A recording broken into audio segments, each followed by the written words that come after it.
Times news channel देखे आप सभी दर्शकों का बहुत बहुत स्वागत है। मैं हूं रमनदीप कौर। इस वक्त की बड़ी खबर आ रही है प्रयागराज से। क्या है पूरा मामला, देखने के लिए बने रहिए हमारे साथ। इस वक्त की बड़ी खबर है प्रयागराज से, जहां उमेश पाल हत्याकांड से जुड़ी है बड़ी खबर।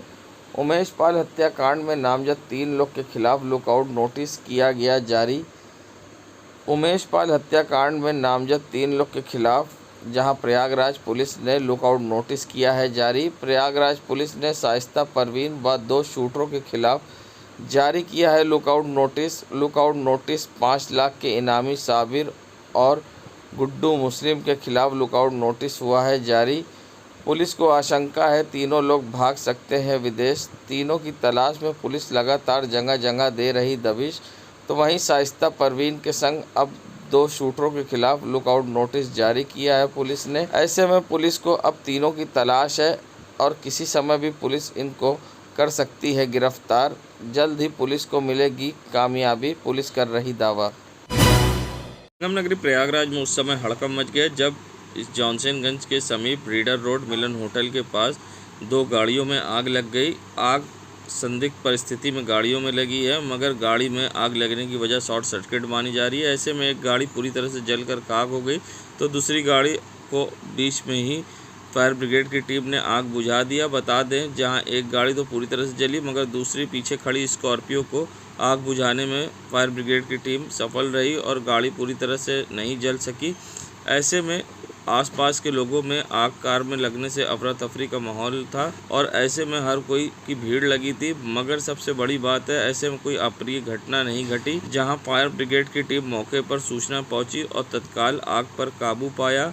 बता दें, रीडर रोड स्थित मिलन होटल के पास खड़ी सड़क पर 2 कार में अचानक आग लगने से मचा था हड़कंप। फायर ब्रिगेड ने आग पर पाया काबू। अतीक अशरफ हत्याकांड से जुड़ी बड़ी खबर। अतीक और अशरफ हत्याकांड को हुए 1 माह पूरे। अब एसआईटी के बाद न्यायिक आयोग की टीम 21 पुलिसकर्मी और पत्रकारों को दिया नोटिस। सुरक्षा में लगे पुलिसकर्मियों को जारी हुआ नोटिस, तो वहीं मौके पर मौजूद पत्रकारों को भी जारी हुआ नोटिस। पुलिस के साथ साथ पत्रकारों को भी न्यायिक आयोग की टीम ने नोटिस जारी कर मांगा जवाब। पत्रकारों को शपथ पत्र के साथ अपना बयान कराना होगा दर्ज। लिखित बयान दर्ज कराने के लिए अभी सभी को बुलाया है। पहले भी कुछ पुलिसकर्मियों से पूछताछ हो चुकी है। न्यायिक आयोग से पहले पुलिस और पत्रकारों से एसआईटी दर्ज करा चुकी है बयान। 15 अप्रैल को माफिया ब्रदर्स की हुई थी हत्या। मेडिकल कराने पहुंचे थे माफिया ब्रदर्स का धूमनगंज पुलिस कॉल्विन अस्पताल में मेडिकल के दौरान शूटरों ने किया था हमला। माफिया ब्रदर्स की मौके पर ही हो गई थी मौत। संगम नगरी प्रयागराज में तेज़ गर्मी की वजह से अब लोगों को जीना दुश्वार हो गया है। मंडे को जहां ऑफिस बाजार मार्केट खुल गई, फिर भी दिन दोपहर के समय लोग अपने घरों में बंद रहें। गर्मी की वजह से पंखे की गर्म हवा फेंक रहे हैं। राहत के लिए लोग एसी कूलर का इस्तेमाल कर रहे हैं। रात का तापमान भी अब तेज़ी से बढ़ रहा है। ऐसे में लोगों को रात में भी गर्मी से राहत नहीं मिल रही है। प्रयागराज में तापमान 43.2 डिग्री सेल्सियस है, जिससे लोग घरों में हाउस अरेस्ट हो गए हैं। सीजन के न्यूनतम तापमान 30 डिग्री के पार कर गया है। ऐसे में लोग गमछे और छाते का इस्तेमाल कर रहे हैं। क्या परेशानी है, आइए दिखाते हैं। हर साल लोग हज पर जाते हैं, तो वहीं इस बार भी संगम नगरी प्रयागराज में खुद्दाम हज कमेटी की जानिब से पालकी गेस्ट हाउस में हज पर जाने वाले यात्रियों के लिए हज के अरकान के बारे में उनको बताया गया। कार्यक्रम का संचालन डॉक्टर अनवार ने किया।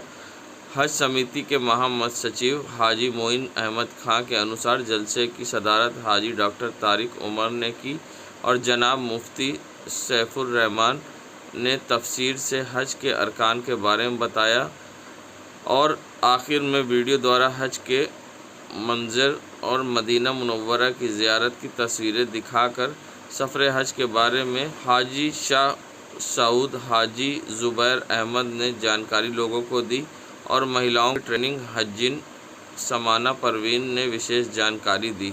ऐसे में लोगों को किस तरह से अरकान पूरे करने हैं उसके बारे में बताया। गर्मी में कई प्रकार की समस्या उत्पन्न होती है। ऐसे में गर्मी के कारण कई प्रकार की समस्या का लोगों को अक्सर सामना करना पड़ता है। ऐसे में डॉक्टर विश्वदीप केसरवानी का क्या कुछ कहना है होने वाली बीमारियों से बचने को लेकर, और क्या करना चाहिए और किस तरह से अपना ख्याल रखना चाहिए, आइए दिखाते हैं आपको। अभी जैसे गर्मियों का सीज़न चालू हो गया है और हो सकता है टेम्परेचर अभी आने वाले समय में और बढ़े, तो डिहाइड्रेशन या फिर डायरिया, वॉमिटिंग, है ना, ये बहुत कॉमन हो जाएगी अभी आके। तो हमें थोड़ा सा क्या है कि अपने बॉडी को हाइड्रेट रखना है, लिक्विड इंटेक ज़्यादा करना है, ताकि कम से कम जो है डिहाइड्रेशन हो या फिर आपको डिजीनेस हो या वॉमिटिंग हो, तो इन चीज़ों से हमें बचना होगा। तो अपने हेड को कवर रखिए, हाइड्रेशन अच्छा मेंटेन रखिए, है ना, और लिक्विड इंटेक ज़्यादा करना है। मैं डॉक्टर विश्वदीप केसरवानी। प्रयागराज जहां इन दिनों सोने चांदी के दाम में हुई वृद्धि से अब जहां आम आदमी की मुश्किलें बढ़ी हैं, तो वहीं अब सर्राफा व्यापारियों को भी परेशानी का सामना करना पड़ रहा है। जहां सोने चांदी के दाम बढ़ने से अब बाज़ारों में सन्नाटा पसरा है। ऐसे में जहां सर्राफा व्यापारियों का कहना है कि सोने के दाम जहां 62,000 तो चांदी के 73,000 रुपये किलो हैं। ऐसे में जहां अब सोना 10 ग्राम 60,000 के पार है, तो चांदी 70,000 रुपये किलो के पार है दाम। ऐसे में अब कस्टमर ना होने से दुकानदारों को भी परेशानी का सामना करना पड़ रहा है और परेशानी हो रही है, और इसका किस तरह से असर है, क्या कुछ कहना है सर्राफा व्यापारी का, आइए दिखाते हैं। नाम में भाव की बहुत तेज़ी है, भाव बहुत ज़्यादा तेज़ है और इसकी वजह से काम भी बहुत ढीला है, बहुत मद्दी चल रहा है मार्केट में भाव की वजह से। तो क्या रेट है सोने का, क्या चांदी का? सोने का रेट भैया 62,000 है और चांदी इस समय 73,000 के भाव चल रहा है किलो। कितनी दिक्कतें आप लोगों को हो रही हैं इस वजह से? भैया भाव की वजह से बहुत दिक्कत है, मार्केट में कस्टमर नहीं है और मद्दी का दौर चल रहा है तेज़ी में। शादी का भी समय चल रहा है, लगन के समय भी कोई काम नहीं है भैया, भाव की वजह से सारी मद्दियाँ एकदम समझ लीजिए चल रही हैं। हम लोग कोई काम नहीं कर पा रहे हैं, कस्टमर नहीं है मार्केट में भाव की वजह से। परिचय दे दीजिए अपना। सर मैं प्रशांत अग्रवाल, सराफा गली, इलाहाबाद, प्रयागराज। संगम नगरी प्रयागराज में जहां स्मार्ट सिटी के तहत लाखों रुपए के सड़क के चौराहों पर वर्टिकल गार्डन बनाए गए थे, मगर अब ये वर्टिकल गार्डन भ्रष्टाचार की भेंट चढ़ गए हैं। इनमें लगाए गए पौधे अक्सर सूख जाते हैं और इनको फेंक दिया जाता है, फिर नए पौधे लगाए जाते हैं। ऐसे में सरकारी पैसों का दुरुपयोग हो रहा है और नियम कानून को ताक पर रखकर ये वर्टिकल गार्डन जो बनाए गए हैं, इसमें पौधे सड़ जाते हैं, जिससे सरकारी पैसों की बर्बादी तो होती ही है, मगर साथ ही पौधे भी खराब होते हैं। जिम्मेदारों की लापरवाही कहें या अनदेखी, जिससे यहाँ सरकारी पैसों का दुरुपयोग हो रहा है और बर्बादी हो रही है। ऐसे में इन पर किसी का ध्यान नहीं जाता है, चाहे वो पीडीए के अधिकारी हों या नगर निगम के या फिर अन्य जिम्मेदार, मगर जिम्मेदारों की लापरवाही के कारण ये पौधे लगातार खराब हो रहे हैं और पैसों की बर्बादी हो रही है। अब इस पर देखना होगा किस तरह की कार्रवाई होती है या इसी तरह से सरकारी पैसों का होता रहता है दुरुपयोग।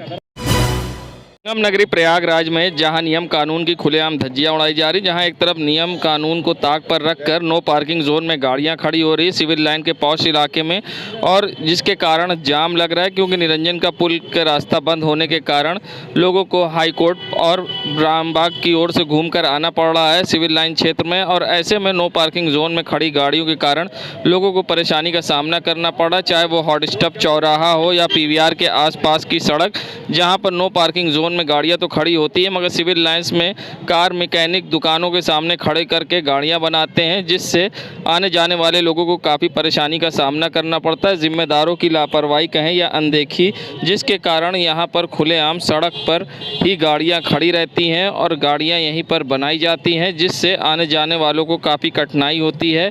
अब इस पर किस तरह की कार्रवाई होगी या फिर इसी तरह से नो पार्किंग जोन में खड़ी रहेंगी गाड़ियां। देश दुनिया की खबरों के लिए world media times news channel को सब्सक्राइब करें।